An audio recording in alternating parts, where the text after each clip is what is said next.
Calaroga Shark Media. Hi, I'm Johnny Mac with 5 good news stories. Good news from Maryland. They found her engagement ring 54 years after it went missing. Wow. She lost the ring while feeding hay to cattle on the family farm in 1970. After retracing her steps, she couldn't find it. Detectorist Keith Phillips recently called the farm. He wanted to explore the land for treasures. One evening, when he was leaving, Marilyn said to Keith, "Never mind all this rubbish you're finding. Go find my engagement ring for me." They laughed it off at the time, but a week later, he had found the ring. He said it was buried 8 inches down in one of the fields. He was quite emotional, and Keith was quite emotional about it as well, because he was so delighted that he found this ring for me.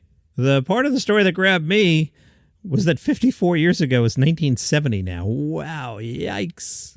Researchers studying thousands of recorded calls have discovered the sperm whale phonetic alphabet.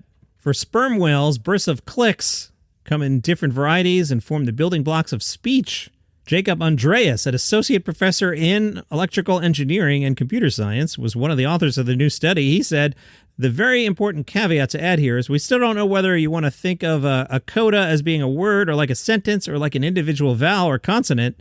The big payoff here is the way you figure out they're actually talking, how the communication system works, and what things mean is by trying to link the specific calls to a whale's behavior.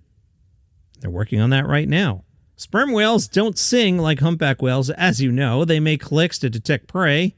The phonic lips open very briefly and slap back together, creating a loud click that is amplified in the nasal complex. The sperm whale clicks reach the equivalent of about 170 decibels in the ocean. Sounds above 120 decibels can cause immediate damage to the human ear. Wow. You might want to be friends with Christine from Massachusetts. She won $1 million in the lottery twice in the last few weeks. Her most recent prize was playing the 100 times cash $10 instant ticket game. She decided to receive the winnings in a one-time payment of $650,000 before taxes. She's going to put that into savings. Not sure what she did with the first $1 million, but wow, you're pretty lucky there. Did you see the new Planet of the Apes movie? It might be a cautionary tale.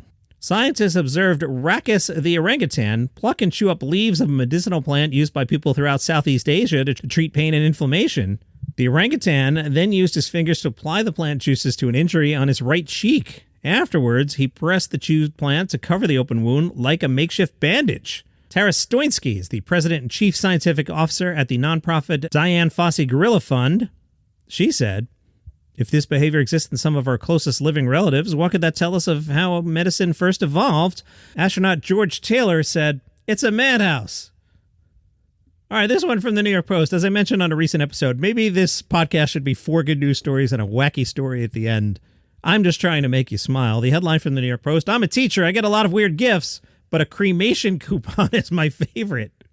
Yes, it was Teacher Appreciation Week. A teacher shared on TikTok, "I'm a public school teacher. I make $43,000 a year before taxes, and this is everything I got in my Teacher Appreciation Week gift bag." In the bag, a plastic water bottle from the church, a stress ball, a little notebook, a tube of chapstick, a keychain with a matching lanyard, a Nutri-Grain bar, 2 pens, spray hand sanitizer, a cherry candy, a lollipop, and a cremation coupon. That's it. That's it. She got a cremation coupon. That's it. Those are 5 good news stories for today. I hope you enjoy the program. I'm laughing. I'm having fun. I hope you are too. Maybe a friend of yours would enjoy this little story. Share the podcast with them. And if you'd like all this ad-free, open up the show in the Apple Podcast app. You've heard the promo where we tell you about that. So you open up the podcast app and you go $4.99. Okay, fine, Johnny Mac. I'll take the show ad-free for $4.99 a month. You get the other shows too, including Daily Comedy News, which I host 7 days a week. And you can test drive this for 30 days. So after 30 days, you're like, that was terrible. Okay, so don't renew. All good. See you next time. Have a great day.